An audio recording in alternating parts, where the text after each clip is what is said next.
Tajikistan have banned the use of hijabs in public places, and this is where it gets interesting. Tajikistan is a country that has a Muslim population of about 98%, and the reason they gave is what makes it even more interesting. They said they want to preserve their culture, and as you all know, Islam is the type of religion that wants to swallow every culture and replace it with the Islamic culture, you know, dressing, even language, everything. They want to replace everything. Now, look at this video and see the kind of beautiful culture that was swallowed by Islam until this law was made. These people are beautiful. Look at the dresses. Look at everything. Congratulations to these people. Tajikistan is a landlocked area in Central Asia. And this country has almost 98% population as Muslims. But recently, they have raised a law that bans the use of hijab for the women in Tajikistan, you know. So, and why did they do that? It's because they want their own culture to come to light, because Islam has swallowed their own native culture.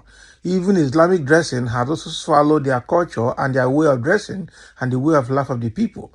And that is not good for them. And you know, Islam, so these key religions are religions, even Christianity in a way does it, has a way of swallowing your culture and your values, and before you know it, you adopt something different, and your own culture and way of life of your people will just be downtrodden. But this country, Tajikistan, a country in Central Asia, almost landlocked, because it's surrounded by many nations around it. One side is China, the other side is Afghanistan and all of that. So now they have abolished the use of hijab for the women, and now they are using their own cultural dressing, and they look very beautiful. Just listen to someone's analysis around this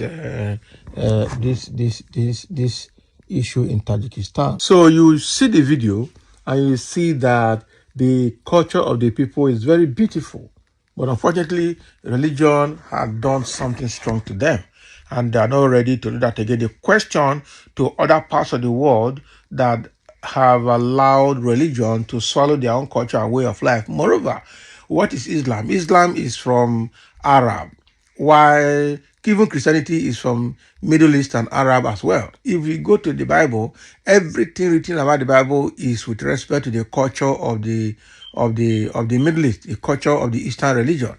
That is it. The way of dressing, even the way Jesus was dressing, everything is there. It's just like in Nigeria, when some of these Pentecostal churches came to light and they raised them doctrines and they start forcing people to be wearing a coat. Men will wear coat. Women will wear clothes with Queen Elizabeth of England's cap. And that is not our Nigerian culture. And they force it on you as a worker, as a minister in their churches, in some of those Pentecostal churches, throwing away our own way of dressing, which is in the name of doctrine, which is terribly very bad.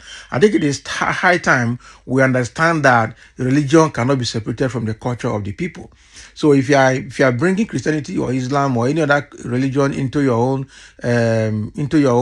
culture, you should find a way to ensure that it is well integrated so that your own culture does not die completely as well. Because some of those cultures are just way of life. Not all of them are unholy. Not all of them are sinful. Not all of them are deadly. You know, the behavior and the way of the people, they dress, especially the dressing is not immoral, then it should be properly preserved to ensure that future generations will see what their culture and their people is made of.